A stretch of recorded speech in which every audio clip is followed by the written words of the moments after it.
కన్నప్ప. మొత్తానికి కన్నప్ప అని కలవరించిన మంచు ఫ్యామిలీకి కాస్త నిద్ర పడుతుందేమో ఈ రోజు నుండి.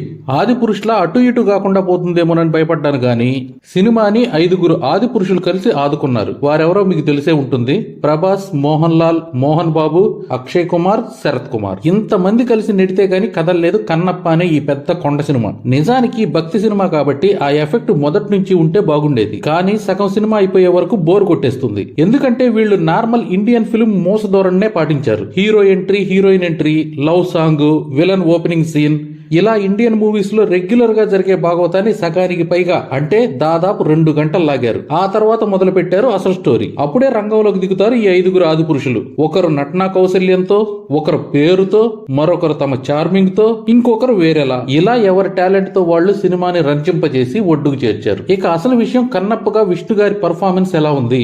ఈ విషయాన్ని మనం 2 భాగాలుగా చెప్పొచ్చు. మొదటి భాగం ఓకే, రెండో అర్ధ భాగం మాత్రం చాలా బాగుంది. మొత్తంగా చెప్పేది ఏంటంటే ఫస్ట్ హాఫ్ ల్యాగ్ ఉంది, సెకండ్ హాఫ్ బాగుంది. వన్ టైం వాచబుల్ మూవీ అండి. సినిమాలో పాటలు బాగా కుదిరాయి, అందుకు ఖచ్చితంగా చూడొచ్చు. అయితే ఎంతో ఖర్చు పెట్టామన్నారు కానీ స్క్రీన్ పైన కనిపించలేదు. డబ్బులన్నీ యాక్టర్లకు పనిచేసి సినిమా క్వాలిటీ పైన కాంప్రమైజ్ అవ్వడం మన ఇండియా సినిమాకి కొత్త ఏమీ కాదు. ఈ కన్నప్ప కూడా అంతే, ఒకసారి చూడొచ్చు. ఈ వీడియో మీకు నచ్చిందని ఆశిస్తున్నాను. మరో 4 వీడియోలు చూడండి, నచ్చితేనే సబ్స్క్రైబ్ చేసుకోండి. Thank you.